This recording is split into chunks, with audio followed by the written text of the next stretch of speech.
My partner is dead. My daughter is dead. My wife is distant, or perhaps it's just me. I've been at the office, non-stop since the funeral. My wife isn't happy about it, but I can't leave this alone. The nightmares, they're becoming more real. It's only been about a week since my daughter and partner died. Everything is happening so fast. I see a woman. I believe it is Valerie, and I see my daughter. No matter how fast I run, what I do, I can never reach them. Only watch my daughter drown, again and again. Can you freaking imagine? Forced to go watch your daughter die and die again. My baby, she was just 2. Who the hell does something like that think it is? In a fit of rage, I threw a bottle at the door. Shit! Hey, I'm coming in. I'm assuming that's you, Tim, right? Who the is in asking? I watched the door open to the station. I forgot to lock it. And in walked a man that looked younger than I was, in a blue jacket with the words FBI printed on it in yellow. Shit. Agent Sawyer, FBI. You know it's against the rules to be drinking on the job, right? I stared at the man for a second before opening my desk and pulling out another bottle. Then I went back to my paperwork. The kind agent was trying to say something to me, but whatever it was, I wasn't listening. My face was buried in paperwork. Case file after case file. No answers, only questions. A hand suddenly spun the file I was looking at around, and I sat pondering if I should punch this kid in the face or just let it go. Who is this woman? You're the FBI. Figure it out. I felt a creepy smile come up on the edge of my lips as he seemed to ignore my smart-ass remark and continued to read the file. I knew this man was just doing his job, but honestly, I was in no mood for the FBI or anyone else to be fucking with my investigation or getting in the way of anything I was working on. He said something. The world was spinning at this point. Too much whiskey, I suppose. I stood up, off balance, and tried to walk.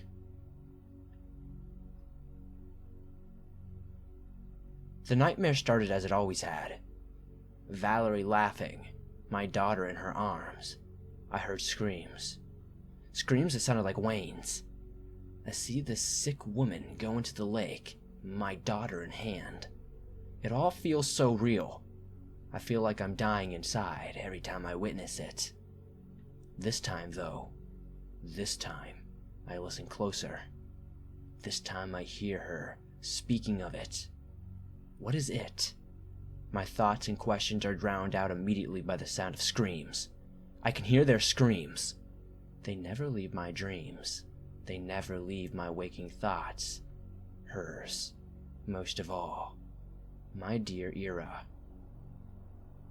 I'm sorry we couldn't keep you safe. I'm sorry I failed you as a father. The guilt enraptures me, causing me to sink. It's so clear, yet so muddy. I know this is where and how Wayne died.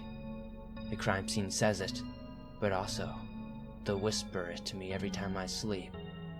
She mocks me every second I'm awake. Every unsolved case a reminder of the failure I am. She told me her name. She assures me it won't be long. She assures me I'll meet her. Each night I feel more drawn to the woods. Each night I feel a heaviness overtake me. I can see their faces, all distorted, some with grief, others with hate. I can see the way she manipulates them, like puppets from the grave. I feel myself overtaken by fury that is only outperformed by grief. The sinking weight of suffering that tells me I'm going to lose everything. I feel a cold chill snap too. Everything around me has faded, and strangely, I find myself standing at the lake. I hear a voice growing louder behind me. Tim, Tim, I'm sorry, but you're off this case. No, fuck you. I'm confused, and it takes me a second to realize I'm actually in the woods. I'm overcome with grief and terror. How did I wind up here? I gotta get out. Gotta get out! I'm bleary-eyed and backwards as a torch turns the agent. I hug him as I fall to my knees. I'm sorry. I'm so sorry. I couldn't save you. I couldn't keep you safe. I'm sorry. Look, you've clearly been through a lot. Go home. Once you're a little more clear-headed with time, you can come back. I'll be at your office if you need anything. I nod. I'm so out of it as he walks me back to the station. I swear I can hear a low laughter. Looking back, she is standing there. She puts a finger to her lips as to say, shh. But why would I say anything, and who would believe me anyways? Once back at the station, the agent takes me home and I feel myself lost. He doesn't say much. Once I get out of his car, I slog up to the door and knock. No answer. I pull out my keys and after some fumbling, I unlock the door and go inside.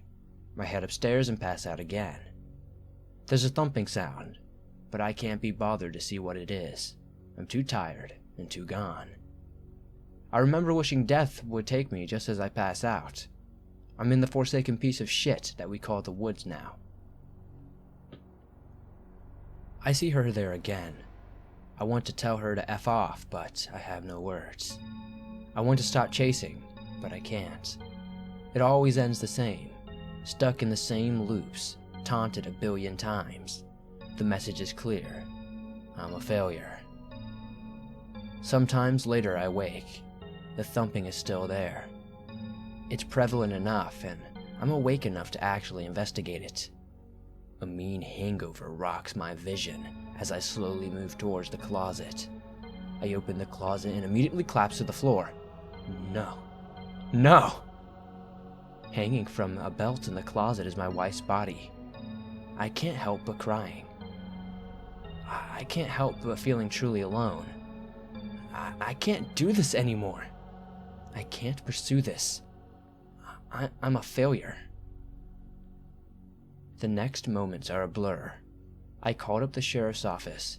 They showed up along with Agent Sawyer. I feel so lost, so truly alone. I hear her voice in my head. It's her. It's your fault. You will die alone. A failure.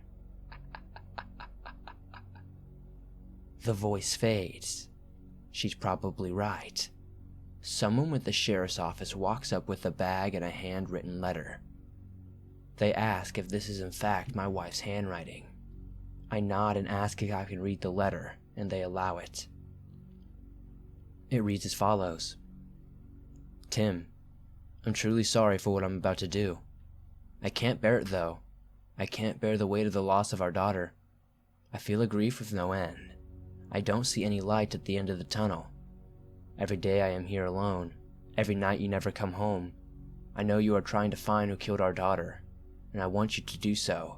I beg you to please find out who did this to her and bring them to justice. I can't handle the pain and the grief.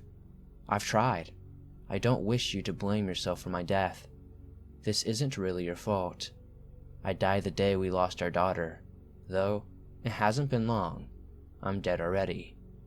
So now, I'm going to make that complete reality. I'm sorry, Tim. Please find who did this and bring them to justice. I love you. Signed, Darla. I couldn't bring myself to think. I felt defeated. The next few days were a haze. They had someone watching me at all times. Suicide watch, they called it. It was probably for the better. Now, when I sleep, I see the gun in my mouth. I feel myself pulling the trigger. Then I wake up. I can sense her behind me. I can feel her smile as I pull the trigger. I don't care. I find myself waking up now. Agent Sawyer is trying to ask me questions that I don't have the answers to.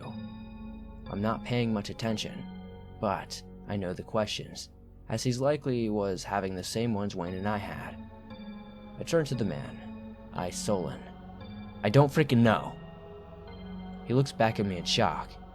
He's about to say something, but I cut him off. Listen, we've been dealing with this shit for years. We don't fucking know. No one knows.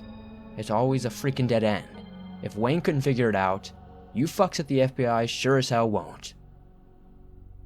I can see his discontent. He wants to smack sense into me. I can tell he won't, though. Is there anything you can tell me that might help? I know you're... What? I'm going through a fucking terrible time right now? Congratulations. Did they teach you that level of obvious at the FBI, or were you born with such obvious deductive fucking reasoning? I look away in shame, guilt, and anger. This isn't like you, I think to myself. I need to pull myself together. I need to get away.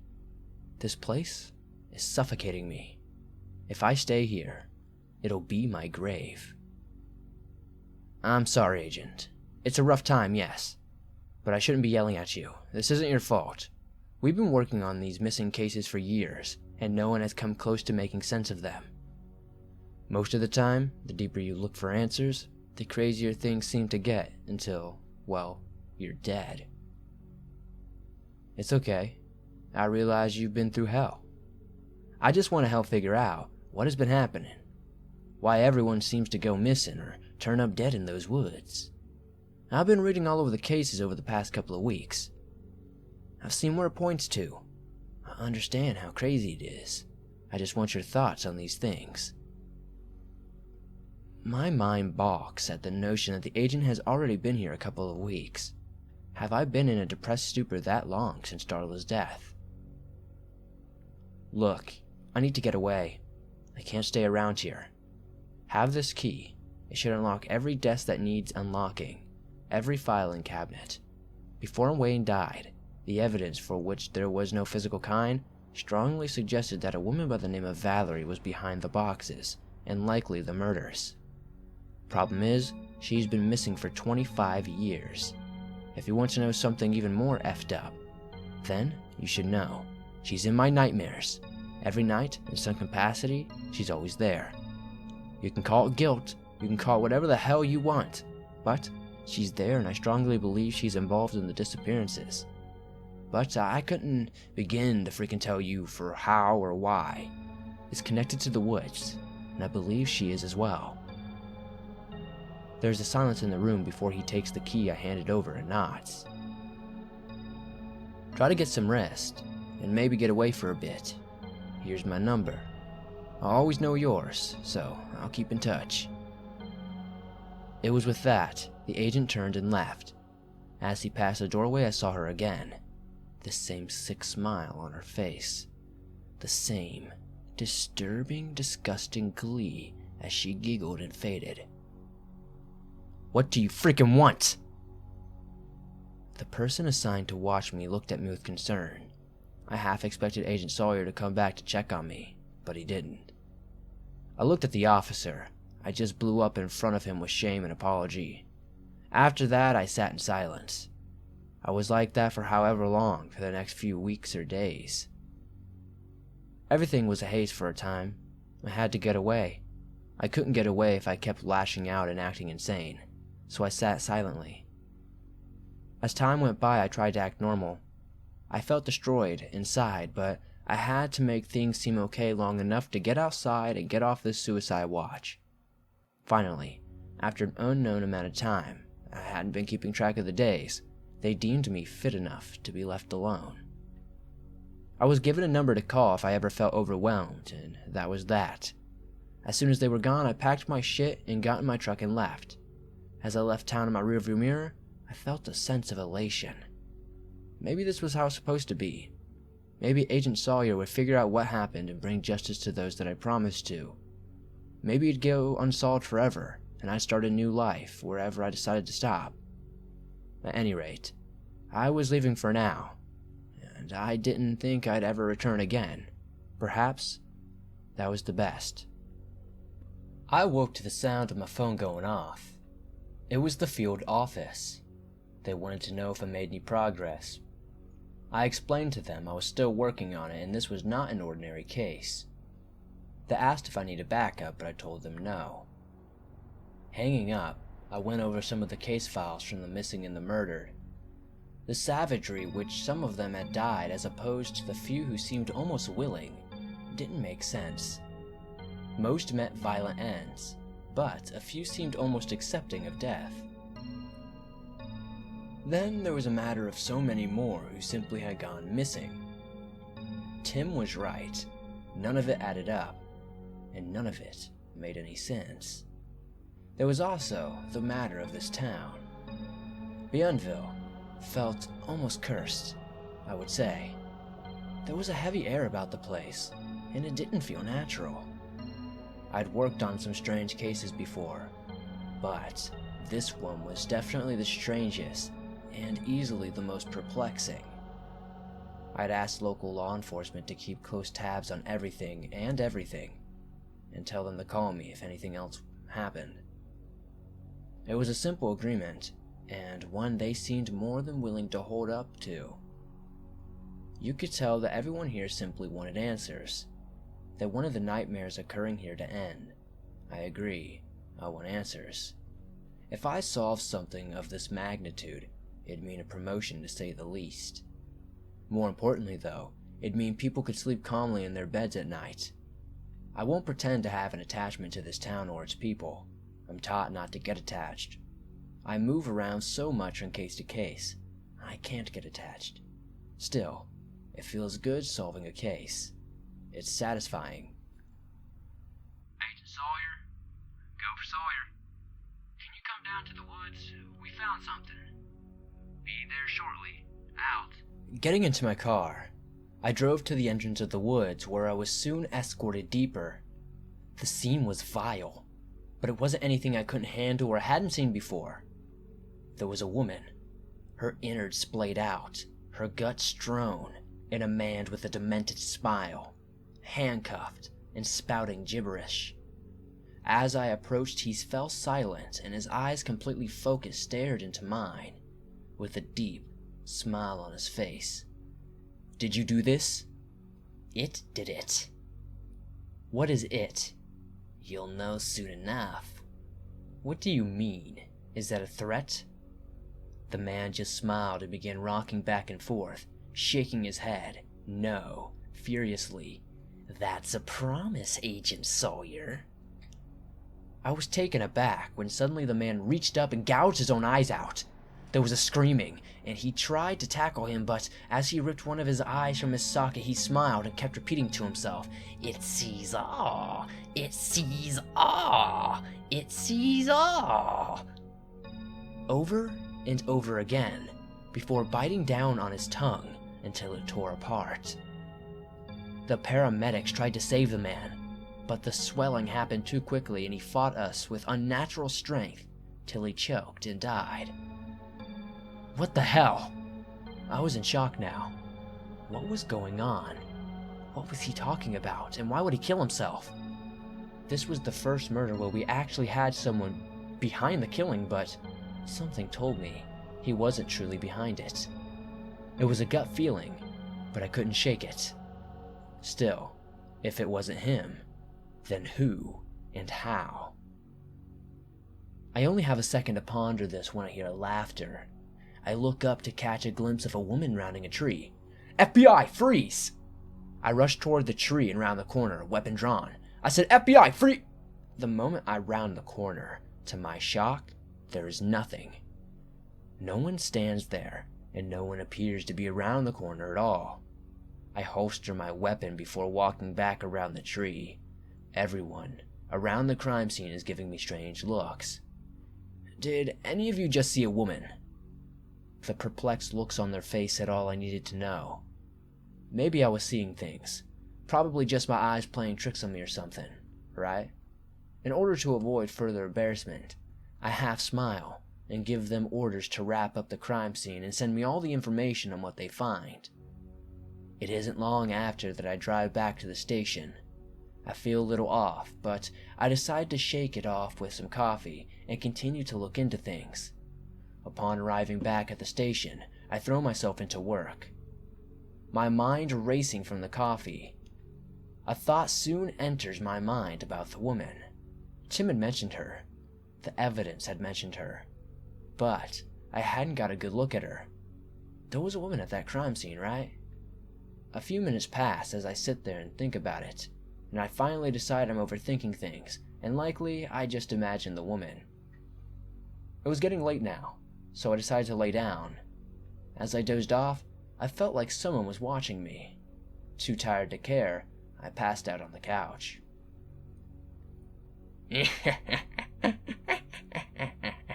It's watching.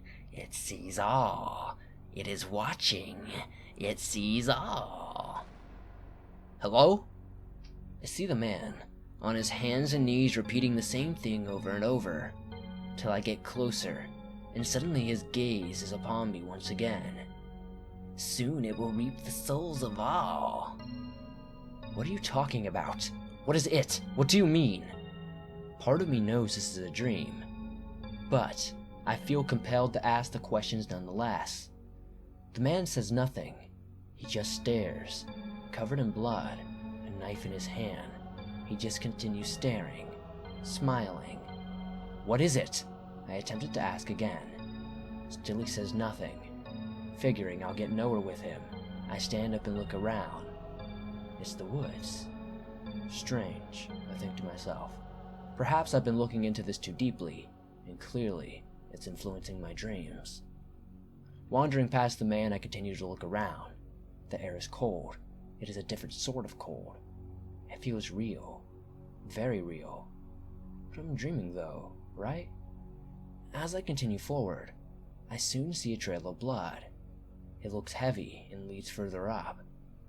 Walking onwards, I come across another body. It is the woman from earlier. Her insides are everywhere, and she looks afraid. What are you doing here? Leave while you still can. Before I'm given a chance to ask any questions, I hear a familiar laughter. Looking up, I see nothing, but I can hear a woman. On the ground I notice something. It's a photograph. Upon further examination, I see it's a photo of another body. This one's a man. Under the photo is written salvation. The man is spread out, arms stretched as though he was crucified. He is naked, and though he has holes in his hands and feet like stigmata, he appears to be bare with no other injuries. There is something written on his ribcage, down to his navel, but it's all symbols and I can't read them. There is a smile on his face as he lays there, and I feel my gaze drawn deeper into the photograph. Looking more closely, I can see the man's eyes are now open. I'm sure they weren't open before, right? Gazing closer, I still see the smile on his face widen and began to feel a searing headache. My vision blurs for a moment before I look at the photo again. There are black roses growing from the ground around him, and they are somehow doing it inside of the photograph itself. I feel my gaze drawn deeper, still as the symbols begin to change. I can't quite make out what is being said until suddenly I feel my vision closing in on the photo itself. I hear a voice from behind me. It's the woman from before. She says, "I'm sorry, Agent. It's too late now." Suddenly I feel cold, and as I turn back, I don't see the woman there. Looking back, I notice the photo I had is no longer in my hands, and now I'm crouched over in the body of the previous photograph. What in the hell? Looking at the symbols on his body, I finally piece together what they say. On his chest is written, Number 1, Salvation. Confused, I don't have long to think about it as the man begins laughing. His laughter loops endlessly, almost as though if it were recorded, and it sends a chill down my spine as I fall backwards and struggle to stand up again. I draw my weapon when I feel something hit me. It's another photograph. It isn't fully developed when I notice several other photos falling from the sky. Soon, I'm surrounded by undeveloped photographs. Looking closer, I notice they appear to be developing around me. Stepping back, I look around as I continue to hear laughter emanating from the man behind me. The world is getting dizzier when I soon see the photographs are now fully developed. It's countless bodies. Symbols all over. As I look, they appear to say salvation on them, but are littered with numbers. The laughter soon ceases as my vision corrects and I see a final photo fall upon my arm. Looking at it, it's a photo of myself, gun drawn, standing in the position I am now. I slap myself for a second, trying to awaken, but nothing is happening. Am I awake? No, that wouldn't make any sense. This is impossible, right? I barely have time to think before I feel myself drawn into the photograph and find myself surrounded by the laughter from the photographs around me. Suddenly, I see arms clawing out of the photos and hundreds of voices laugh in unison. Dead, naked bodies soon come from the photos, and all seem to move towards one another. I'm in shock as I let a bullet fire off, which plants itself into the body to no effect. There's no goddamn way this is real. The bodies soon join in unison, becoming a single being, which now forms in the corner and crawls like a spider on legs and hands that sprawl out all at once from the sides. The bodies, they're laughing. I see a black tongue lick the lips of the main face as a razor-sharp toothed smile appears with what appears to be black fluid coating them. We are salvation. We enlighten all. Join us. Let us heal your brain. What the fuck? I quickly fire off a few rounds at the monstrosity's head, but it seems to do little as it begins to scurry towards me with terrifying speed. Laughing sickeningly as I turn and run for my life, I feel as though my heart is going to explode as the monstrosity speaks and I continue running faster. Don't run, Agent Sawyer. It'll only delay your enlightenment. The sick sound of those hundreds of voices growing louder as I ran faster. It doesn't take long before I find the entrance to the woods. I run with all the speed I can towards it, and I reach it. Leaping for the entrance, shock overtakes me as the entrance vanishes before my eyes. No, how? I barely have time to think, let alone ponder what is happening as I hear the laughter closing in behind me. I stand and continue running towards. I feel exhausted. This feels all too real. It couldn't be though, right? Spinning around, I turn and fire off a few rounds. I saw them enter the monstrosity, but it just kept coming as it gleefully smiled, teeth bared and laughing. I turned and continued to run as I soon felt the rancid breath of the monster breathing upon my neck. Upon reaching a clearing, I turned and fired a few more rounds, but suddenly everything was silent. Nothing was there. I looked around, gun in hand, ready to fire. Regardless if it had any effect on the monstrosity or not, I could sense it lurking. I could hear the low laughter of those attached to it. Their voices in unison at times, and at other times, bouncing from all sides. Desperation began to set in when suddenly I felt arms grabbing my legs from the ground and bodies crawling upon me. They were holding me in place, naked, some men, some women. I recognized a few from the case files I'd been looking over, but so many more were unrecognizable.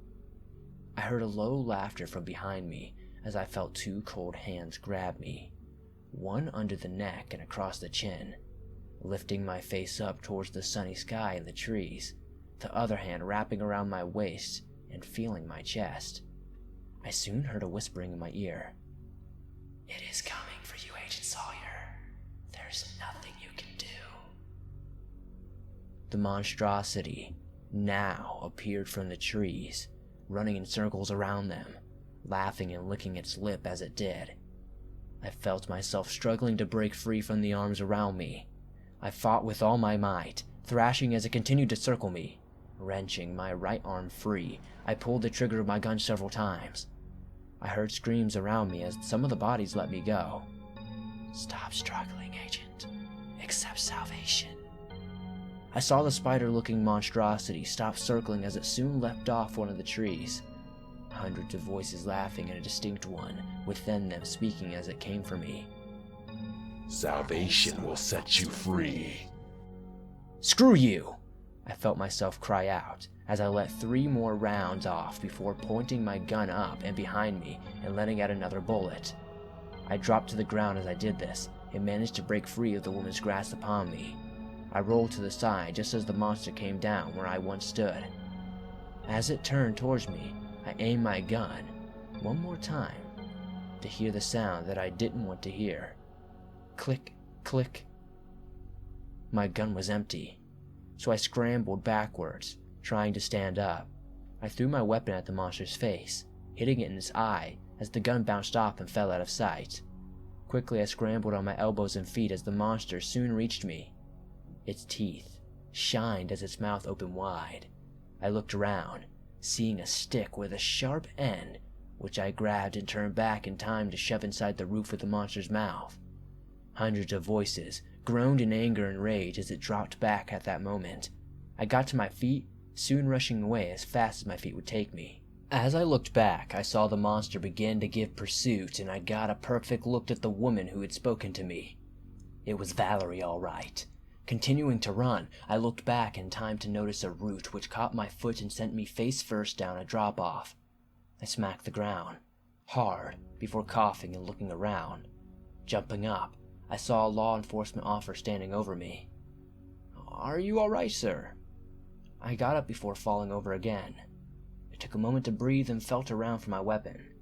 It was missing. Was that real?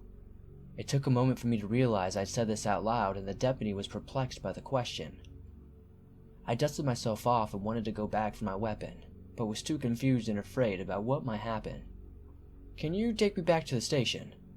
The deputy nodded, but then asked if I could just take my vehicle back. It had been there for 5 days. "Wait, what? What do you mean, 5 days?" The deputy looked even more perplexed now. "Sir, you've been missing for 5 days. I'm just grateful I found you. We were sure you were about to just be another statistic. Where were you? What happened?" I was following a lead.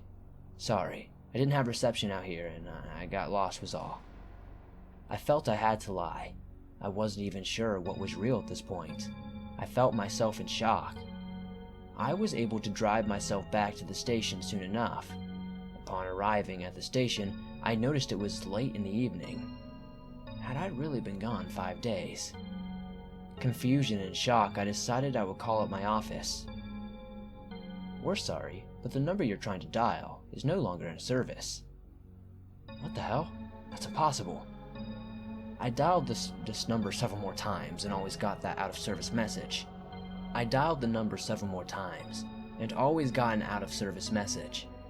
There's no way the FBI is out of service. What the hell is going on around here? I finally gave up on dialing the office and decided I would dig into my own investigation some more. Looking through the files, I recognized some of the faces I saw in that horrid nightmare. The one I keyed in on, though, was hers. Valerie. Who the hell was she, and how the hell was she doing the things she was doing? Was she even doing them, or was I just hallucinating them? I didn't ponder these questions too long before deciding to look into the similarities in the cases. The Black Rose seemed to be prominently featured in these cases. Its meaning wasn't completely known.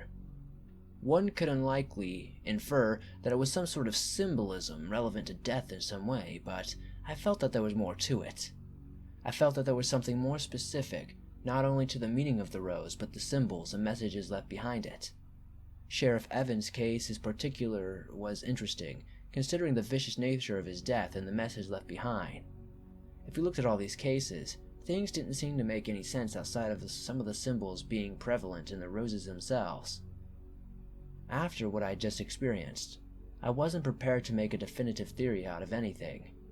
Another thing that's strange is I was missing 5 days, and if that was true, why wasn't I thirsty or starving? As I pondered this, I got up and went through the cabinets. It seems things were kept well stocked here, and so I made a ham and cheese sandwich, got some water, and spent the remainder of the night looking into the cases and searching for any similarities in them. Morning came faster than expected, and exhausted I passed out. I woke later in the evening to the sound of my phone ringing. The number was unknown, but I answered it anyways. Sleep well Agent Sawyer. I felt a cold chill run through me as I recognized the voice. What the hell is happening? The other line hung up. I attempted to get any sort of lead on the call, but I got nowhere. It didn't seem to originate from anywhere. Nothing about it made any sense. Looking around the office, I went to Wayne's desk. I remember there being a gun in one of the drawers from when I was pursuing files earlier, and I grabbed it. I wasn't sure what good would do, but I took it and the ammo anyways, just in case. Opening the door to the office, I headed out to get a breath of fresh air. When I almost choked on water I was carrying in shock. Upon opening the door, I realized I was in the woods. The problem with that being, they are a few-minute drive from here.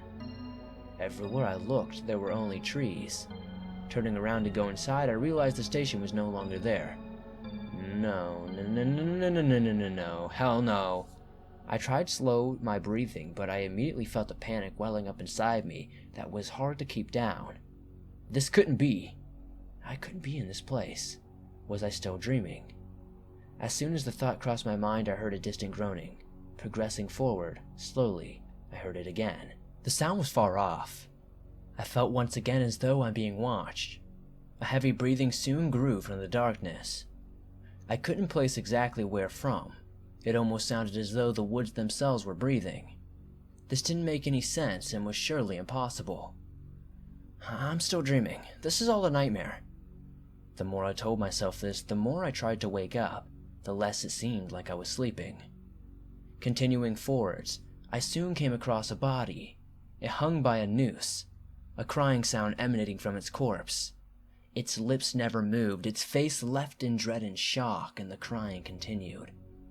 I examined the corpse more closely when it suddenly reached out in what appeared to be desperation.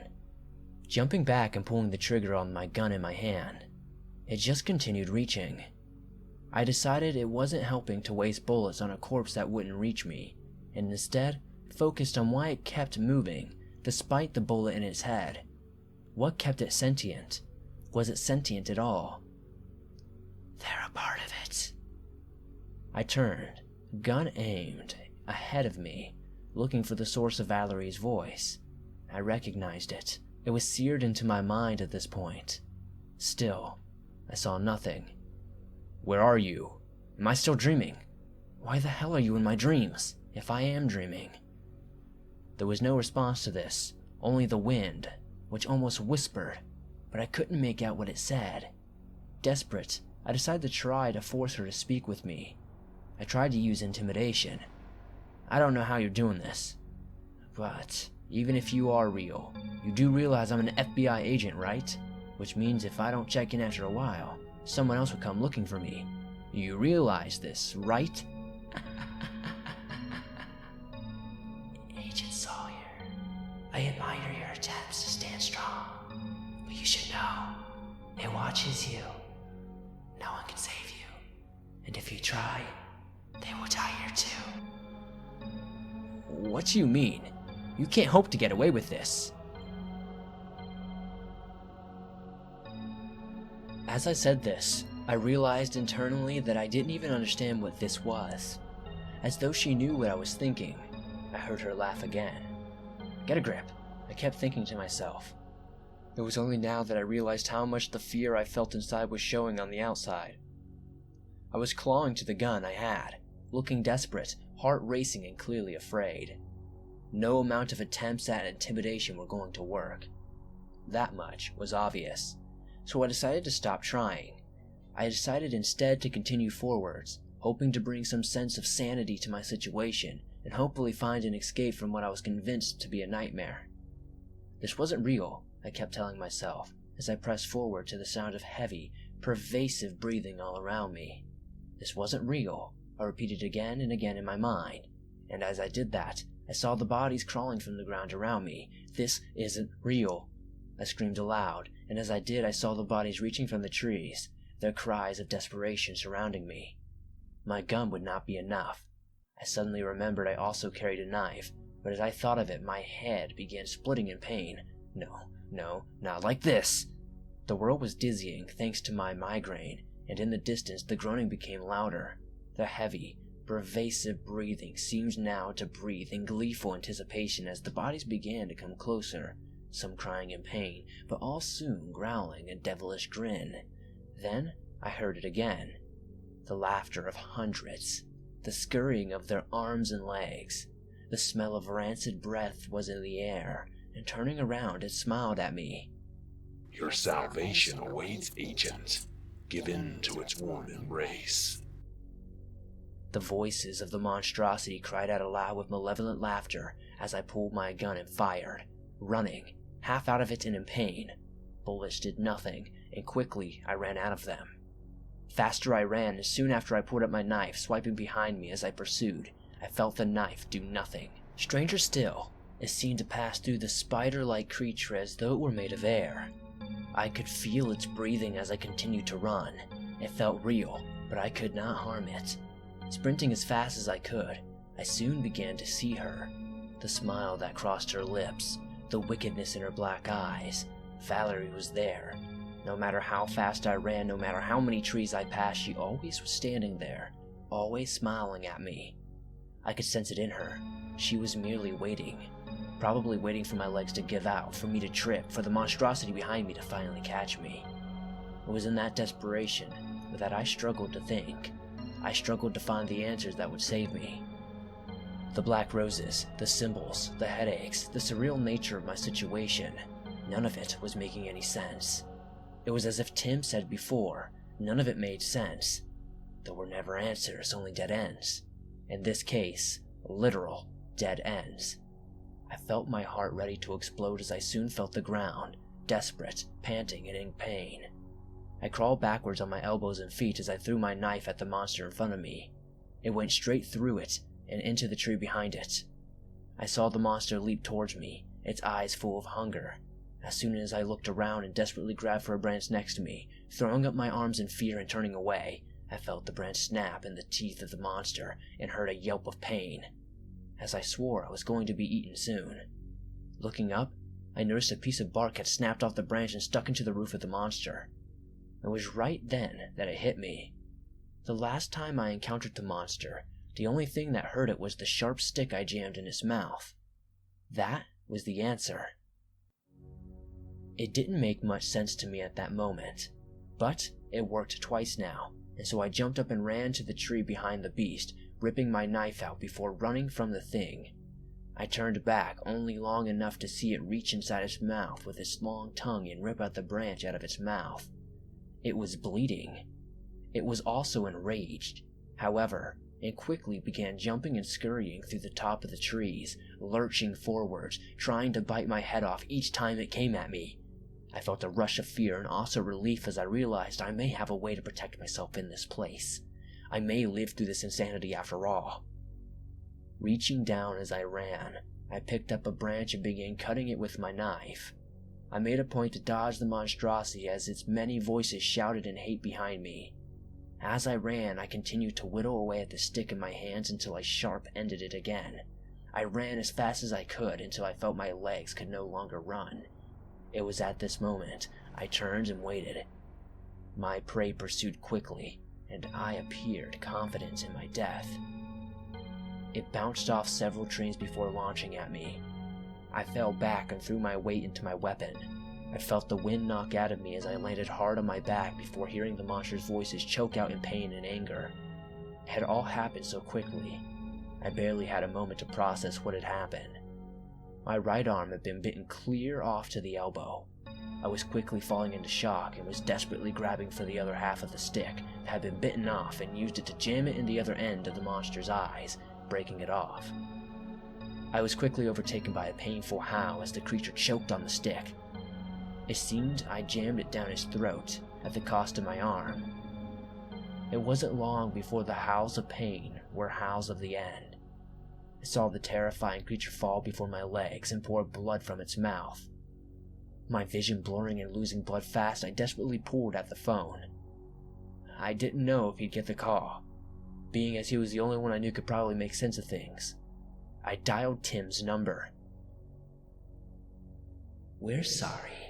The number you're trying to dial is currently available at this time. Desperate, I pulled out the notepad and then set it on the ground before pulling out a pen and writing a note which I gripped firmly in my hand. Looking up now, I saw Valerie vanish before me. Moments later, I felt her grab me from behind and laugh. Looking for me, Agent Sawyer. 2 weeks later. I'd seen the news reports. Agent Sawyer was dead. He wasn't just dead, he was ripped to shreds. There was barely anything left of him. If the news reports hadn't been enough, I'd hear it again and again. Not in nightmares, but in 2 a.m. phone calls of his last screams. I could never trace them. I could never record them. My phone, against all logic, would continue to ring if I didn't answer. She taunted me, constantly harassing me in nightmares and through my phone. The time away hadn't bought as much as reprieve as I had hoped, and I knew I needed to go back. It was the only way. Dead or otherwise, it would be the only way to end this. It was likely suicide, but I was sick of the mental anguish, the emotional torture. I was sick of being the victim. I made a promise to bring peace to the deceased, and when I tried to duck out on it, another person died doing my job for me. His screams are permanently etched inside my mind. They are sent as a reminder every single night. Not sure how I'm supposed to put an end to things, but I'm heading back tonight to find a way. I'm completely alone on this now. According to the news, the FBI is investigating still, but they appear to be doing so from a distance. I'm fairly certain I will die, but someone has to put an end to that bitch. Packing all the guns I can carry, a knife and other provisions, I'll take the long drive back to Bienville. There's a palpable fear permeating the air, a sorrow that grows the closer I get. I call ahead to let those that need to know that I'm heading back to the station. I ask for any and all evidence they have. It will only be a little longer until I arrive again. In the town of my greatest sadness, I can't help but feel a sense of finality to it all. My greatest and worst times reside here, and here is where it ends. After arriving at the station, I saw a plethora of evidence all littered on my desk. The photos of Agent Sawyer were more grisly than those of Sheriff Evans. This was beyond personal. I pondered what could have made the place so vicious. Sure, there had been bloody ends in the past, but this was on its own level.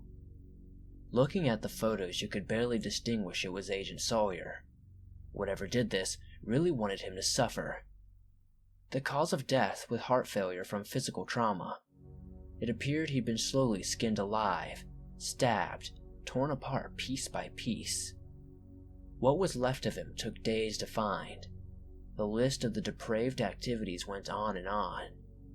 There were things that happened to him that I had a hard time reading, and those things were post-mortem. The one thing that was clear, though, was that his death was quite personal. Did he find something? Digging through his notes, I didn't see anything relevant. He seemed every bit as perplexed by the murders and missing. In fact, a few days before his death, he didn't seem to know what reality even was. This was similar to what Wayne had experienced, but on a larger scale, it seemed. In fact, one of his notes he wrote seemed to suggest the woods almost seemed alive. Sifting through some more evidence of his death, I came across the items he had on his person at death. One of the items was a note he apparently clenched to the tremendous force.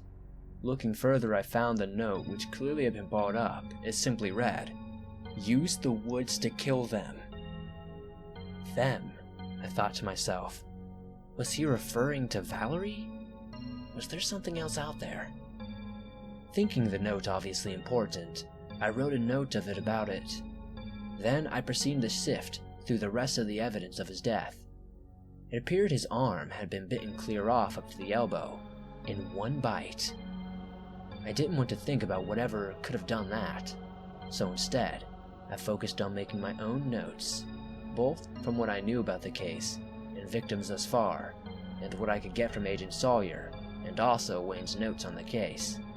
The most common themes in this case were as follows. The Black Rose. Death. But is there any other relevant symbology or connection to the case? Valerie. Not much known about her outside of her appearance and nightmares in the boxes. The symbols. What did they mean? I found through Wayne's previous notes he could read them at points. Lack of DNA evidence. There seemed to be none from the murder at any scene. The nightmares.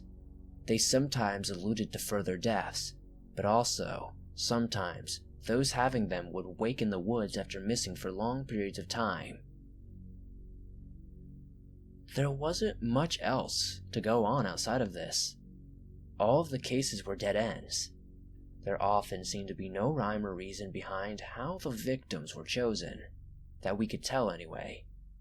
Having no other leads, I decided to do prep by buying supplies for camping and getting every weapon I had on me ready to enter the woods. One way or another, I was gonna get down to the bottom of this, put an end to it, or I was going to die trying. I drove back to the station and got my gear ready before leaving a note, telling any who might find this that I might not be back, and if I'm not back in 48 hours, expect to find me dead. It wasn't a necessary thing to leave behind, but I wanted someone to know I was missing in the case I wasn't successful. I also left behind any and all evidence we found on the case in a neat file with my personal thoughts and anecdotes on everything. After this, I drove to the entrance of the woods. The sun was setting as I arrived, and there was an almost welcoming air about the woods themselves. This wasn't the welcome home kind of air you'd expect from family, but more of a we've been expecting you kind of welcoming you might get from some creep that stalked you and finally decided this was the day they'd meet you and murder you. Yeah, that kind of air. Taking one final breath, I stepped across the threshold of the woods.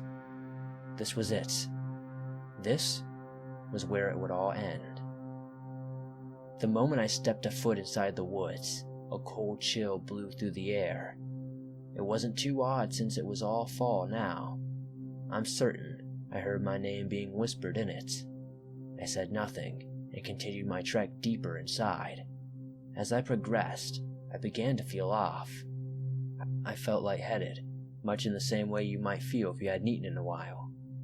The wind blew and I heard my name again, this time much more distinctly.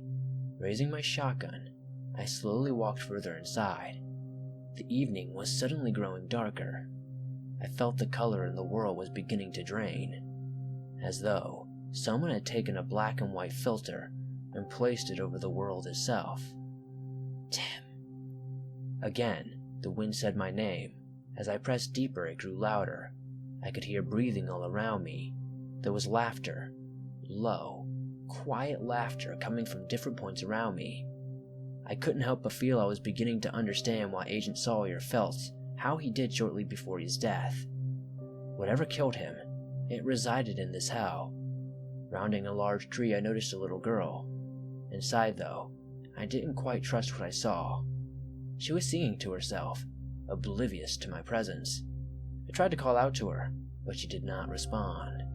She appeared to just continue singing, crouched over, drawing in crayon on a piece of paper, using a coloring book as a backing for the paper. I looked over the girl's shoulders and looked at what she drew. It was stick figures, drawn in black, no names, and the word at the top, missing, was underlined. Listening more closely to what she sang, this is what I heard. They come to get away. They come to play. Some come to go far away. From all walks of life, this place they meet. Now, however, they are missing. I jumped back as the girl vanished, and almost like a video recording she reset in place, humming and singing again, repeating the same words, drawing the same picture all over again. The girl seemed harmless enough.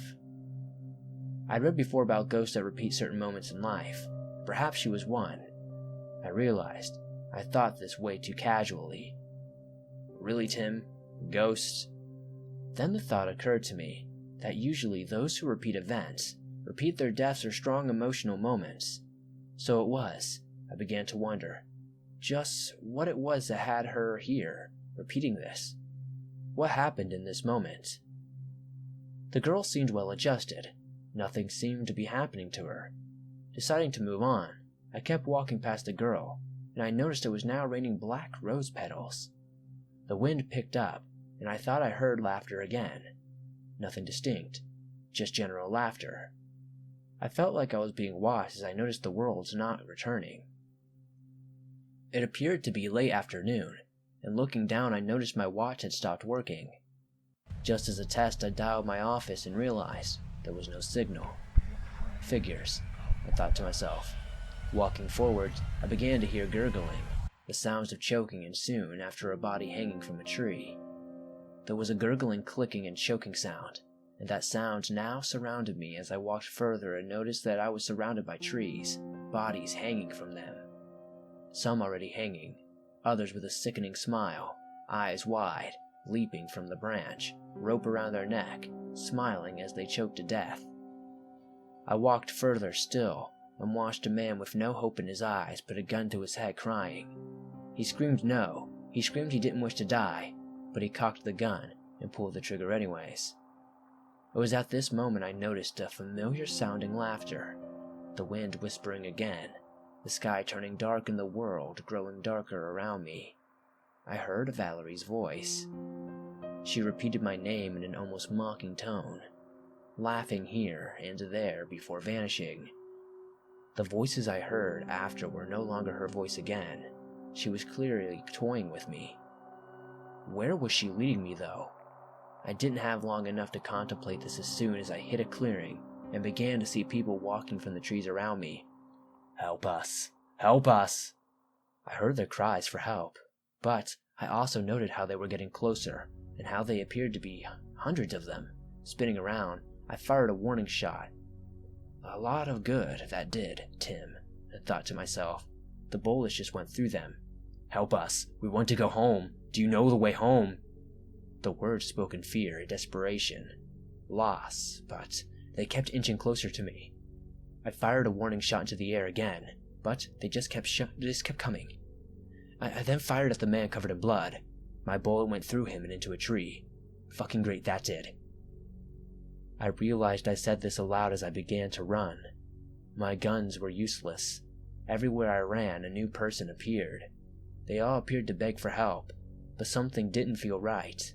The closer they got, the more drained I felt, as though someone was literally draining my energy. Have you seen my family? Help me! Do you know how to get out? Please, help me. I'm lost. The voices continued crying out. The soul speaking these things continued to grow in number as I ran faster. Every tree seemed to harbor another soul. Every person that appeared seemed to slowly drain me. I was running out of energy, and soon tipped and dropped my gun. They were everywhere. They drew closer, and even from the ground, clawing from beneath me. I wasn't sure what I was supposed to do, and the closer they got, the heavier I felt. It was almost as though sleep was overtaking my mind and thoughts in my body. Struggling to keep awake, I clawed across the ground and started to see someone appear before me. Go away! I struggled to get the sentence out. I felt so tired. A few more shots to no avail. Getting desperate, I felt around, grabbing a rock and chucking it at one of the pursuers. What the hell, I thought as the rock flew at them. I was out of options. I was out of thoughts, and soon, I would be out of life. Smack! Halfway out of it, I tried processing what had happened. The rock. It hit the person in front of me with an audible smack. I watched as the black substance came from the wound. A few more seconds went by as they stopped moving and I slowly stood up. Suddenly it hit me. Wait. Agent Sawyer's dying note flashed back in my mind. Use the woods to kill them. The next instant, it finally clicked, and I felt simultaneously relieved and also stupid that I didn't understand what that had meant sooner. This must have been what he figured out before dying. This must have been why his murder was so brutal and personal. Right? My legs almost forcing themselves forward, I quickly moved as fast as I could, as I was going past several of the dead. I heard their voices, begging for help, and in order to move faster I dropped all of my guns and ammunition, except for my bow and arrows. A thought crossed my mind that I might be able to make arrowheads from wood of the forest, but that thought would have to wait as I didn't have time to presentiously act on it. I continued running until I noticed a drop-off in voices. I was no longer being pursued, but it still felt like I was being watched. I felt my head clearing a bit and my energy recharging. I was still drained, but I felt my life coming back to me. The woods had fallen completely silent now, and I knew something wasn't right. It was too quiet, but upon discovering a potential weakness, I decided to take the time I had to break off a branch and make a makeshift stake using a knife that I had to whittle the end of the branch. As I did this, things were still silent. Too silent. Trying to ignore this, I quickly finished off work on my stake. It was only seconds after I heard Valerie's laugh again. Soon after they began to appear again. They were silent, and they stared at me, their eyes wide. Then in unison, their necks turned to the side and they smiled at me, gleefully. They no longer seemed helpless.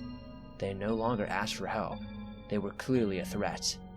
Kill you. Her words hung in the air for a second, before all at once they began sprinting full speed at me, letting out a shrieking howl that very quickly got under my skin as I turned and bolted. Desperation overtook me as I picked up anything I could and chucked it behind me. I noticed some were hit, but they never stopped pursuit. They were everywhere. They ran quickly, and some even crawled across the trees on all fours, chasing me. My mind racing and my body doing the same, I continued running, trying to think of a way to stop my pursuers. If this didn't end soon, they'd catch me eventually, and I didn't want to think about the brutal nature of how that would end. Sprinting as fast as I could, I tried to outrun the mob of the dead giving chase. As I rounded the next tree, I felt one land on my back. They must have leaped from a tree as I felt their teeth tear into me. Ah! Fuck! I howled in pain, but didn't stop running as I felt a piece of the flesh in my right shoulder rip off my body. I reacted quickly by turning my stake around and jamming it into the throat of the thing on my back. It fell off. I lost my stake in the process, though. Faster they continued to pursue me as I began to bleed all over, running even deeper into the madness. I soon saw a cabin. Praying it wasn't locked or I could burst through the door, I leaped off the steps and busted in the door off its hinges. The moment I hit the ground, I got up and shoved the door into place and barricaded it with the bed and some shelves. They were banging on the doors.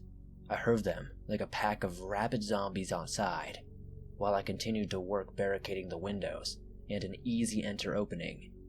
When I'd finally barricaded everything, I took a moment to tend to the wound I had as the best I could. Fuck, I hope they aren't like real zombies. Knowing I could be fucked, I went ahead and decided to patch my wound, as best as I could using a mirror in the cabin. Once the wound was patched, I stopped for a moment and thought about what I could possibly do to get out of this situation. Walking through the cabin to make sure everything was sealed, I eventually found a basement. Inside was a skeleton from what was likely the last person to hold up in this place. What was the plan? Were they planning to starve me out? The clamoring outside had stopped. All had fallen temporarily silent again. The idea that I was in way over my head really began to hit me. Even after having figured out the weakness, there was no guarantee the weakness would work against everything I encountered here. And on top of that, even if it did, how was I supposed to deal with the mob that waited me outside? Their sheer numbers made the weakness irrelevant. There had to be a way to deal with them. I felt exhausted, and as time went on, I soon passed out.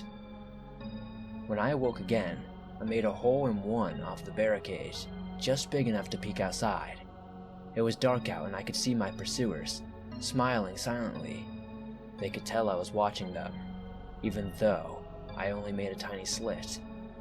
I could feel it, and what's worse is they seemed more happy to wait me out. Slowly, I began pacing back and forth, trying to think the way to deal with the situation. Soon, a thought occurred to me. One a park ranger would never consider an okay option under any normal circumstances. This was by far from a normal circumstance, however. I was growing desperate fast. what if I set the woods on fire? It would be likely a suicidal option, but it would likely deal with the mob. As I considered this option, I could hear laughter outside the cabin. The things were tapping and clawing on the sides of the cabin now. They were taunting me, probably hoping to force me out, though I couldn't shake the feeling that they could probably get in if they wanted. Deciding to not immediately go with my nuclear option, I thought it'd be better to take a look around the cabin to see if I could find anything helpful or a possible alternative solution. There was no food to be had, and I wasn't finding a lot of hope in other options. Wandering down into the basement, I searched for another way out, but hit a dead end there as well. The laughter upstairs was getting louder, and I couldn't get the sick thought out of my head of them just happily waiting for me to starve to death, and then feasting upon my dead body. The thought sent chills up my spine. I pushed it out and continued looking around. Eventually, I found a notebook. I imagined it belonged to the dead body I found down there. Opening the notebook, I confirmed my suspicion of it being a journal. Inside it told the tale of the last days of the man in the basement. It read as follows. 10/18/17. I went out to hunt today. Ran into them again. They just stare. I always feel sick around them. I had to return early to rest. 10/21/17. Last night, I looked out the window, and there were a few of them out there. I don't know who or what else these people are. It's unnerving the way they always look at me. 10/24/17. Another long night. I haven't been able to sleep. I haven't been able to look for food. These people are always out there. They aren't normal. They all seem to think the same. 10/29/17. There is one that stared through the window the entire night. I had to sleep in the basement because every time I went out, his face was pressed against the window, smiling. 10/31/17. Have to stay inside, can no longer leave. Hopefully this will end before I run out of food. 11/13/17. Haven't had food for a few days now. Feeling weak. 11/14/17. They're always out there, smiling. I found nothing that would suggest another option. Only the last memories of a now dead man. I felt terrible for him. I can imagine his final days were not pleasant. If I was going to do something, I would need to do it soon. I pulled out a lighter and looked at it. If I lit this place up, there's a strong possibility the fire would destroy the town as well.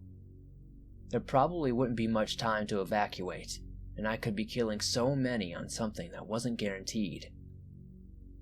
On the off chance it would work, I tried to call law enforcement. No signal was all I was met with. Expected, but depressing nonetheless. Walking back upstairs, I looked through the slit. They were still there. They were still silent, and they were still smiling. With a heavy sigh, I pulled the barricade down and destroyed the shelf I'd used to barricade the window. I quickly set fire to a piece of wood and chucked it out the window. It hit one of the trees and quickly set the tree on fire. The insane mob, some burning, some confused, and most watching me, began to give chase. The fire grew stronger as I ran, and it wasn't long before I heard a massive shriek well up from all sides. I felt my eardrums ready to burst as I fell to the ground and covered my ears. The wind picked up as I turned and watched several of my pursuers begin to fade into thin air. The shrieking wasn't coming from them, though. It was coming from the woods themselves. The sky above began to rumble with the sound of low thunder as suddenly it began raining heavily. The rain was cold, and as it continued, I turned to run deeper into the woods, not waiting to see if my pursuers would survive. Of course, I almost cackled out loud. Of course it would rain. It wasn't a natural rain. In fact, it was quite unnatural. There wasn't natural rain, and there was no rain in the forecast for another week. Then again, I'd lost all sense of time, so maybe it had been a week. The shrieking had stopped and the woods fell silent once again. I stopped running, and only when I could no longer run. As I did, I waited both to catch my breath and to see if my pursuers were still following me. What felt like hours had gone by when it became obvious. If any were out there, they were no longer pursuing me. Somehow, though, I actually felt less safe. The realization that answers that we seek were in front of us all along. The reasonings were still a mystery for sure, but it was becoming quickly apparent that these woods were quite alive, likely even sentient. I wanted to kick myself over the fact that we never seriously considered this option. The answer was right in front of us the entire time. Then again, it wasn't like the woods being alive was much of a normal answer either. I can't really say that it's the logical conclusion most of a rational mind would come to, even given our experiences. That left the question though, why?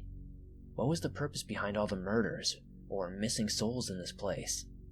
Was there a reason behind those who died? Was it random chance? None of it made much sense. The thought that the woods themselves were alive, it was unsettling to say the least. It answered a big question. If it was true, it left so many other questions unanswered and created even more questions. For example, how long had the woods been alive? Are all woods like this? Is there some other unexplained reasoning behind why? Those were only a few questions that crossed my mind as the mystery deepened.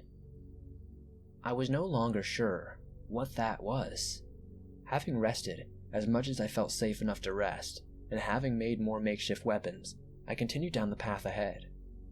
So many questions raced through my mind, so many left with no answers. There wasn't much time to ponder them though. A low groaning was once again echoing through the trees. It sounded somewhat distant, but it still put me on edge as I continued along the path I walked. There was also the sound of crying somewhere above me. I looked up high, but saw nothing. Out of nowhere, a body falls through the trees. A woman's body landed in front of me suddenly, sending me jumping back as the woods seemed to close around me. The branches almost seemed to lean in as a man wandered out, knife in hand, and fell forward, stabbing himself through the throat with a smile.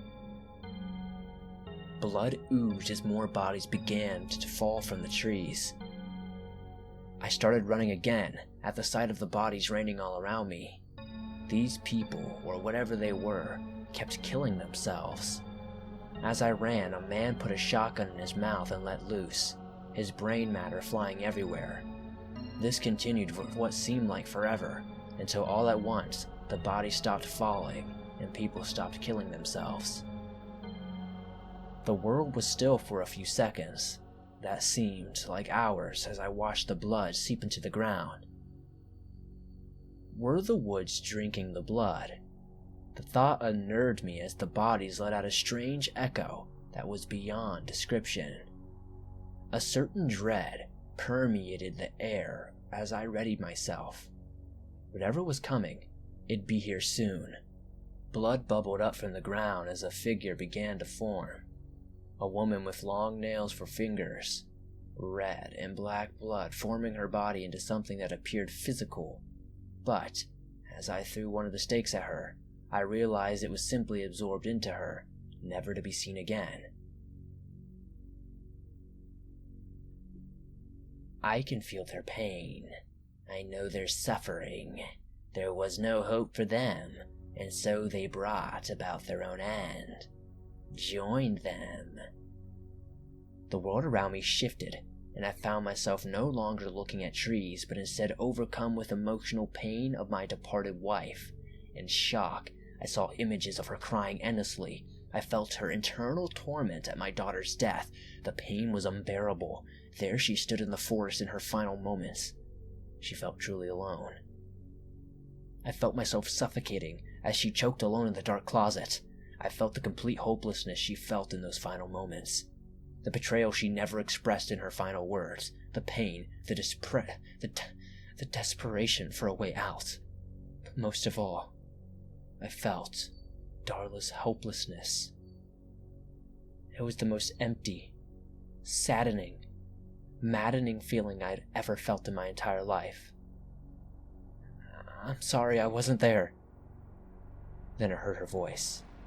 It was coming from that thing. If it's forgiveness you seek, end it all. Join me, baby. All at once, I felt overwhelmed by grief.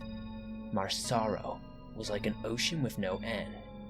An ocean which had only endless suffering within its depths. I felt overwhelmed. I felt like I was dying inside from the despair alone. How could I have left her alone like that? She needed me, and I was a failure. I wasn't there. I couldn't save my daughter, I couldn't save my wife, and I couldn't save my partner and friend, and I couldn't save Agent Sawyer because I ran. I felt the cold depths of despair in the fingers of the thing before me. I witnessed the deaths of others, felt their pain. I saw only my end.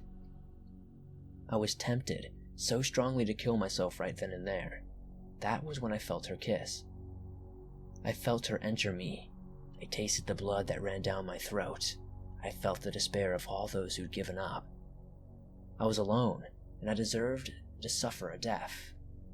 I watched myself die several thousands of times, versions of me showing what to do, each one dying, growing the feeling of hopelessness inside me. "Do it," I heard a voice in my head. I talked to myself as I hung from a noose. Still, I talked to myself as I watched another me shoot myself. Another cutting off their own flesh left me in tatters. Ready to end all of it, I just couldn't take much more. I watched yet another version of myself smiling as they fell into a wood chipper. As all of this happened, I felt the simultaneous grief of my inaction and the abandonment of my wife.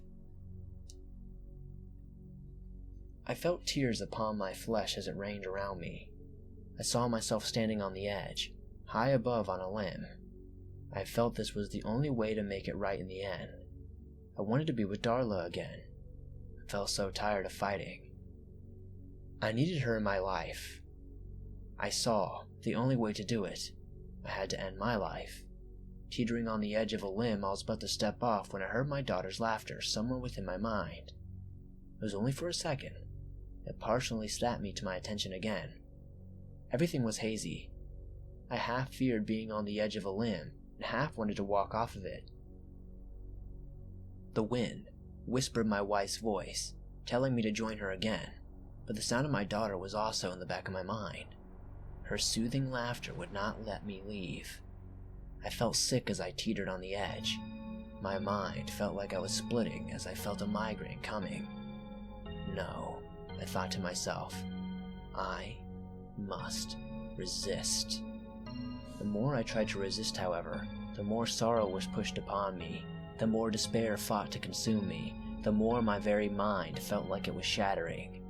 In what felt like mere moments, I felt myself losing my mind. I couldn't bear the weight of these emotions. I just wanted to end it all. Every time I was about to jump, I'd hear my daughter's voice again. I would scream out loud, again and again. Another voice screamed yes. Another urged me on. The more I became aware of it, the less it sounded like my wife.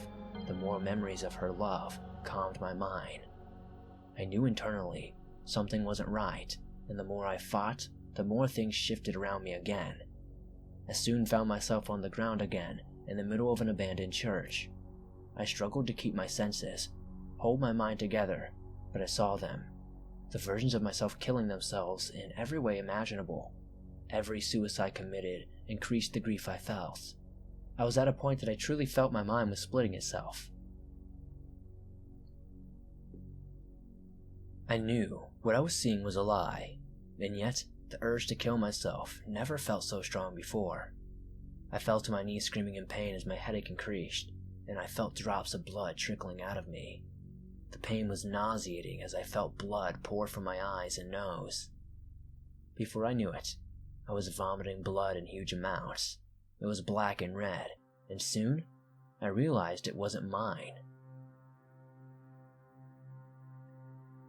The voice I was hearing was no longer my wife's. It was clear now.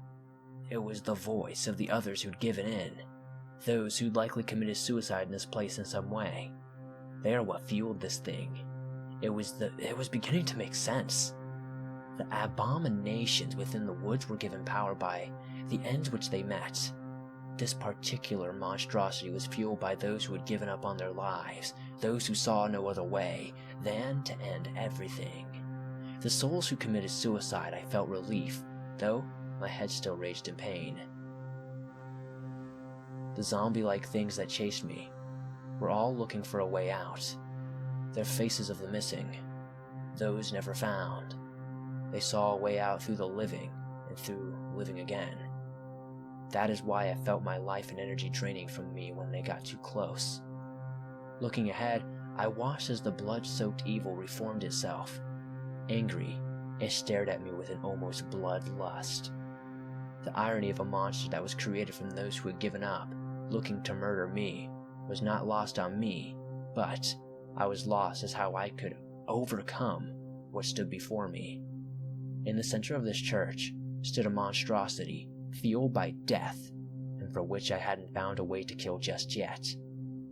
A darkness now pervaded the church as many forms of natural light began to dim.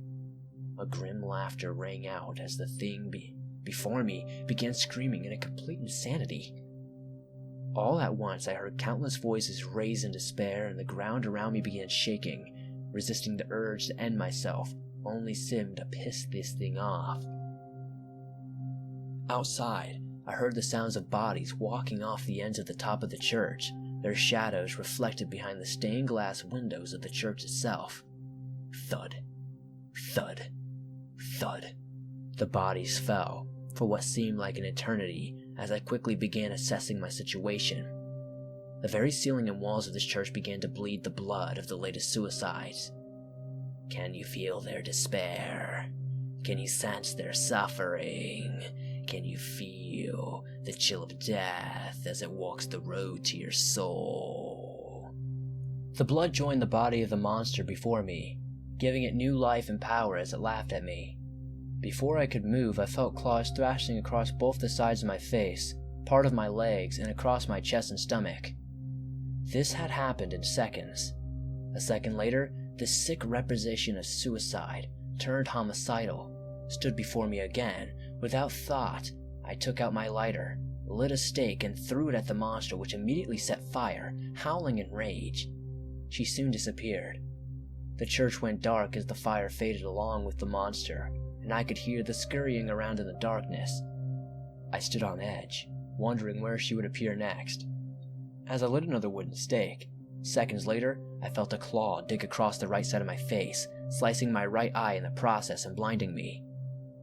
My right eye bleeding, I watched as my blood absorbed into the blood-soaked representation of my future death standing before me. The monster slowly walked now, sharpening the ends of her now solidified claws as she did. Then she vanished into the darkness. Listening closely this time, I waited. I heard something off to my left 1 second, before hearing her laugh at the other side of me. This faded until I saw something red appear in front of me. I nearly dove to the side, stabbing the flame stake into the monster's hand as I fell. Writhing in pain, the blood-soaked evil disappeared once again. I seized the precious few seconds I had been given to light a piece of bark I hadn't quite carved. I set it on fire and chucked it at one of the pews.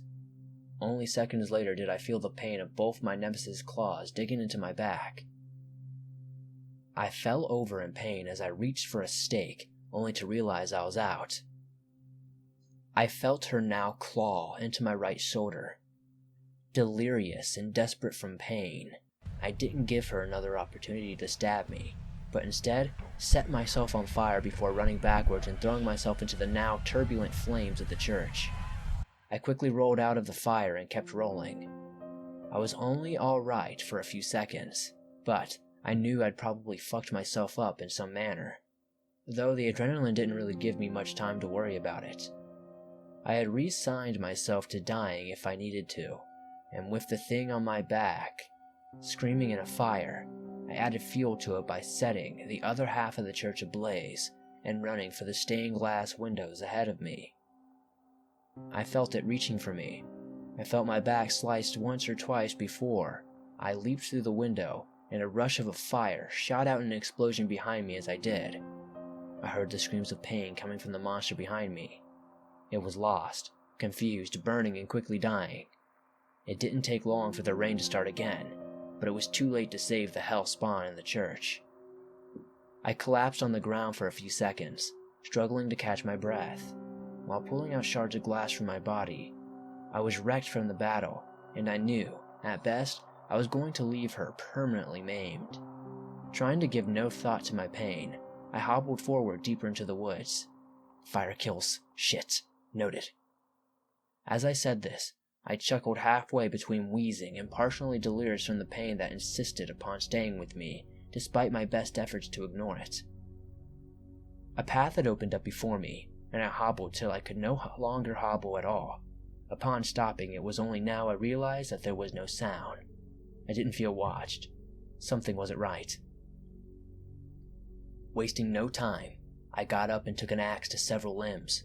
I began whittling away at the wood to create arrowheads, which I swapped out with the normal arrowheads I had on the end of my arrows.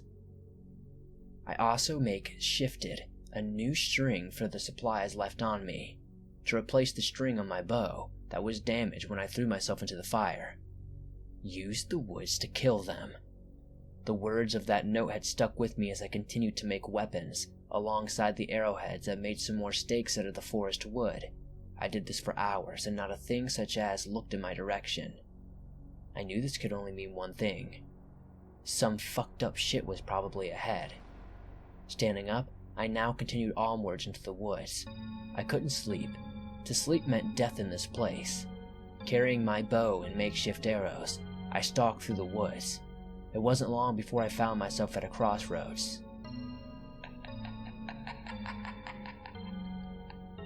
There it was, that familiar laughter. I was in pain, exhausted, and sick and tired of this place and that bitch. It grew dark. The moon was full, and from the shadows, she now appeared. Hello, Tim. I raised my bow and drew back an arrow. I had nothing to say to her. I only wished to kill her at this point. It wasn't just a matter of hatred for her. I also felt I was running out of time. My injuries were beginning to weigh heavy on me, and all I wanted to do was end this. Tick, tock. I can feel your pain. I relish it. I suppose you have questions. I'll allow answers, since you're going to die soon enough anyways. I didn't want to ask for anything. At this point, I stopped caring about the answers to almost every question, but I suddenly felt myself compelled to ask questions, partially in anger, partially in some sort of forced compliance. Why? Why did you kill my daughter? A smile ran across her face as she answered. Tisk tisk. I've told you already. Sacrifice. I felt my anger rising, and yet I could not bring myself to let loose an arrow. Before I could blink, she was in my face. Her skin was soft as she rubbed the back of her hand against the side of my face. I bet you want all the answers. You probably want to know how it felt as I held your buddy down in the dark waters of the lake. What his last breath was like. He never had any answers. Perhaps you want to know what your daughter's final moments were like. Oh, I can feel your anger. I relish it. It only serves to fuel us, you know. No worries. You'll have your opportunity soon to right the wrongs you see. I can only tell you how your wife felt, how she truly felt as I preyed upon her mind over time, how hopeless she was, how pathetic and weak a life she lived. Shut up! I felt myself almost blinded by rage as she faded and appeared again, further from me now. I hated that smile. I hated those words. She'd been responsible for my family's death. I felt a blinding rage overtake me as I grew angrier, and I noticed she got happier. The world around me was changing. Thunder was beginning to erupt as the moon began to fade and lightning began to cry out in the same form of rage I felt. I noticed the sky was crimson red. It began raining, and I began to smell the scent of death. Black petals now grew from the trees as I refocused on the demon before me. Demon? Wow, Tim. I'm hurt. devil when you see one. I suddenly felt cold. I felt afraid. The fear was irrational. I couldn't entirely explain it. It was as though I was in the presence of something I truly didn't and couldn't possibly understand. I could hear the dead humming in unison now. I felt fears I'd never felt in my entire life. The dread hanging in the air is something you almost could taste. I found myself struggling to keep a grip on my own mind. I let loose an arrow out of fear and saw that the arrow landed in the devil's left shoulder. She didn't wince. She didn't cry out. I watched the arrow crumble to ash. I watched her taste the blood. I saw the sick smile grow upon her face. She relished this. It was fun for her. My dread grew as she took a step forward, and the screams of the damned rose from beneath her feet. What's wrong, Tim? Confidence shaken. I can read your every thought, your every emotion. You know, the questions you have, the answers you don't. The black rose isn't about death. It's about rebirth. It's a sign of those who feed us, those who fuel us. A life anew is here. It's a symbol of their sacrifice. Oh, sweet child, you can't begin to comprehend the truths of life. I let loose another arrow. It landed through the center of her head. Blood came out as the arrow turned to ash. Valerie didn't seem fazed by any of this, but she'd stopped walking towards me. For a second, that felt like hours. I stared upon the smile that only grew now because of my latest action. To my shock, she continued talking. You humans live in a bubble. You don't believe in things like us. We're fiction to you. We don't truly exist, right? When you sleep, we never stand by your bed, weaving nightmares. We can never influence your decisions, right? You waste your time tearing each other apart. It's almost too easy. But enough of that. The answers to the thoughts I hear so clearly. Why the murders? I've answered that. Sacrifice. Why the victims? Sacrifice. It didn't matter who died, but there was a special sort of turn on killing someone who is connected to another. Sacrifice is far more powerful and pleasurable if the person being sacrificed is loved by another or many others. The despair, the sorrow, all fuel the woods themselves. It feeds upon the dead. It feeds upon their shadows. It is alive.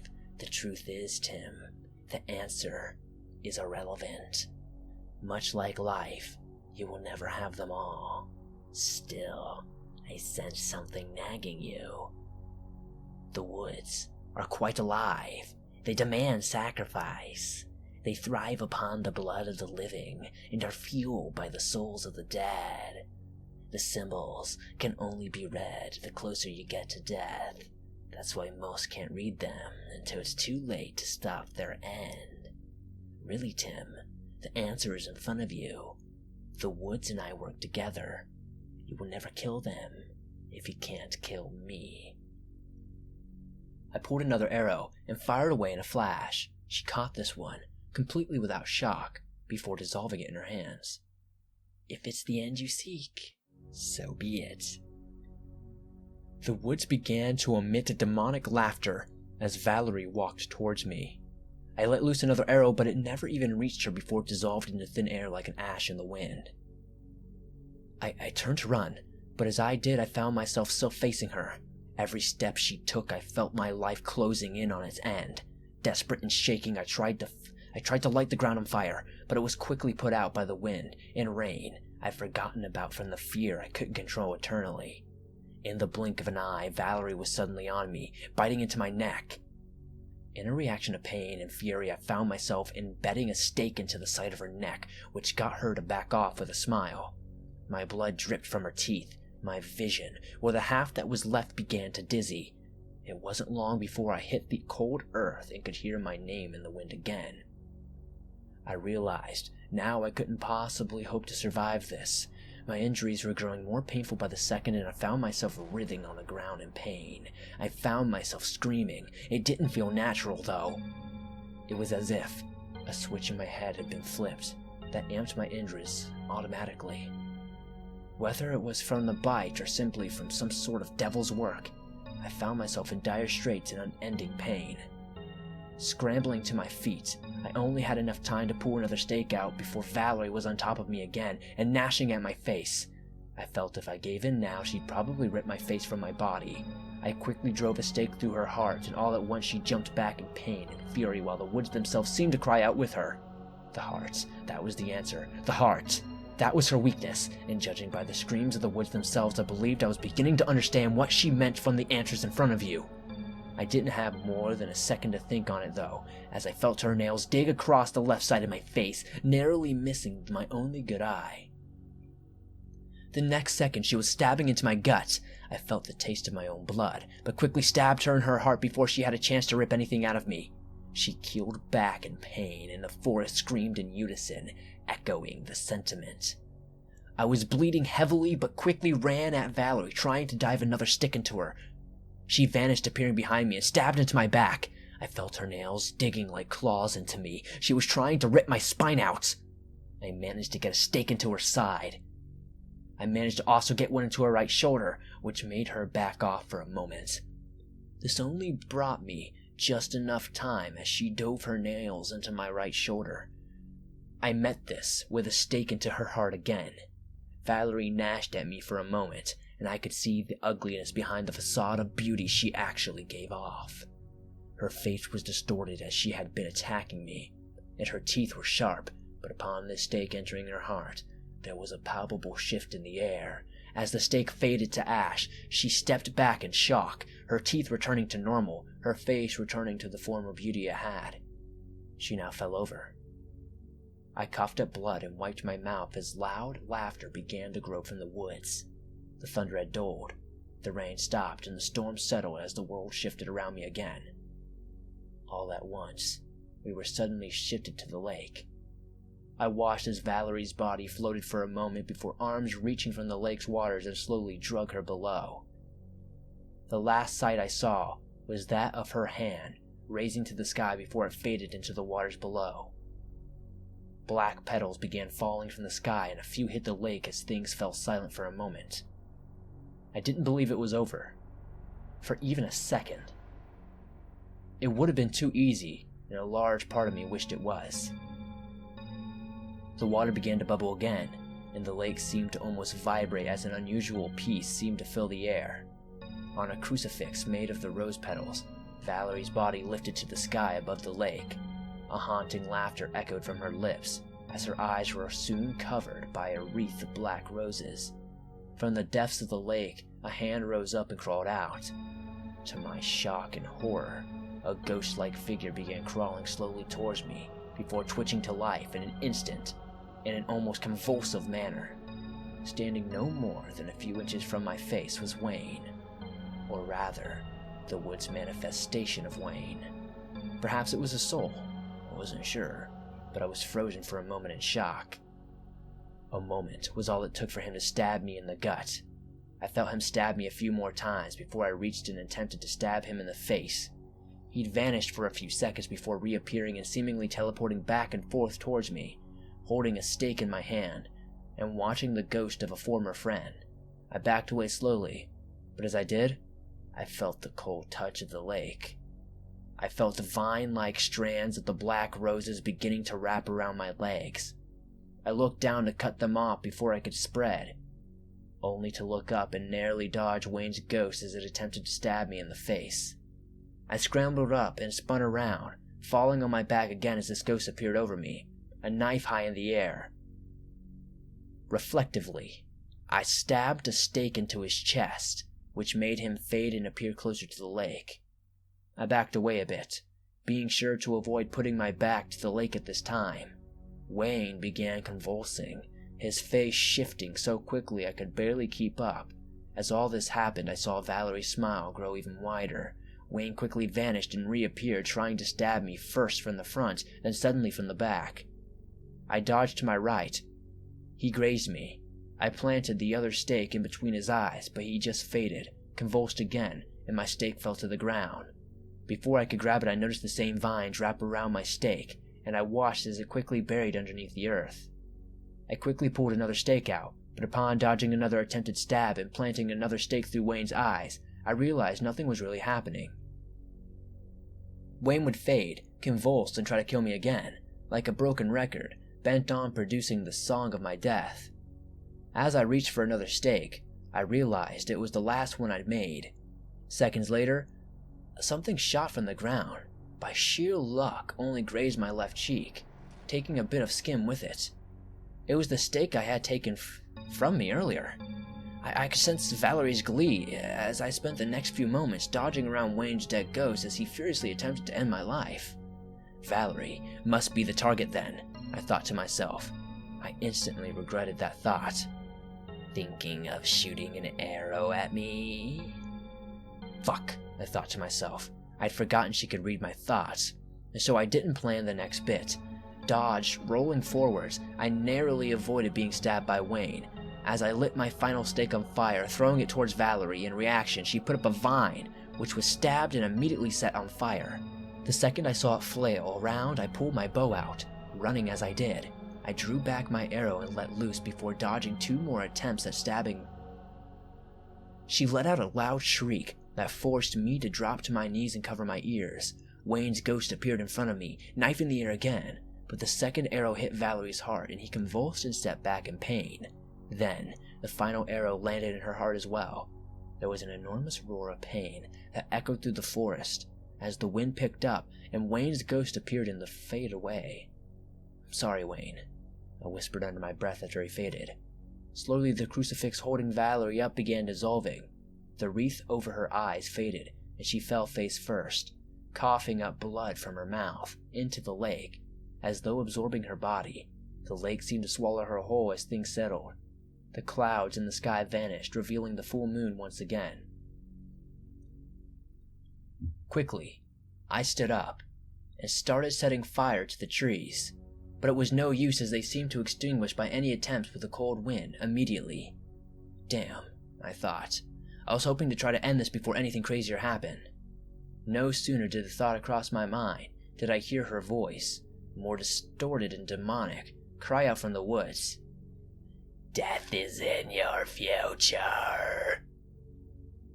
The lake seemed to suddenly drain. As it did, I watched it absorb into Valerie, who soon rose up with a demented smirk on her face. Slowly she levitated to the sky, looking down upon me with a satisfaction that filled me with instant dread. The trees around me to almost humming in the moonlight, now a tune for which I could only describe as a song that personifies fear as its most primal level. Black roses soon grew on the trees, and from the dried-up lake grew a tree of the roses that reached up, enveloping Valerie. The pulsating heartbeat of the woods seemed to grow louder from the hum of the song around me. There was a second of silence. "Make no mistake, this is the end." The dark song rang louder, and the heartbeat grew as the groans I had heard previously at times now emanated from the tree. I pulled out an arrow, but as I did, I felt the vines shoot up from the grounds and trees, ripping my quiver off of my back and tossing my bow into the darkness. Quickly, I tried to claw at the vines. The more I cut the end of the arrow I had in hand, the more vines appeared and took over me.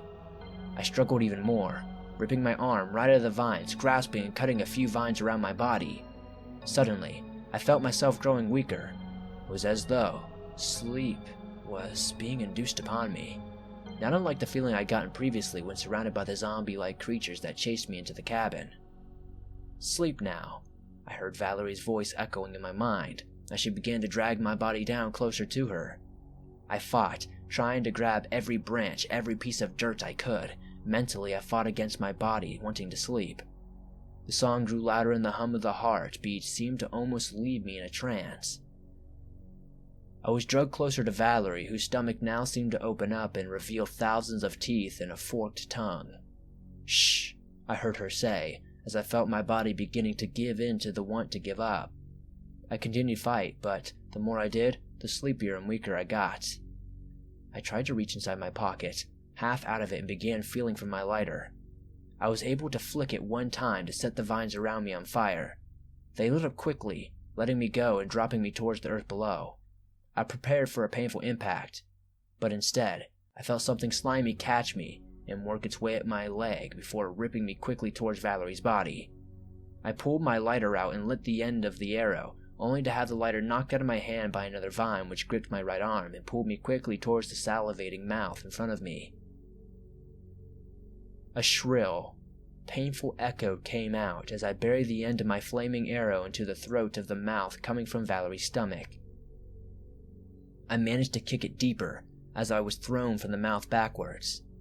I felt the branch stab through the right side of my chest as I hung from the tree. The humming had stopped, and I watched the vines move inwards, trying to pry out the arrow of Valerie. Seconds later, I watched fire spread. It burned through her and the tree of the rose body as the forest cried out in pain.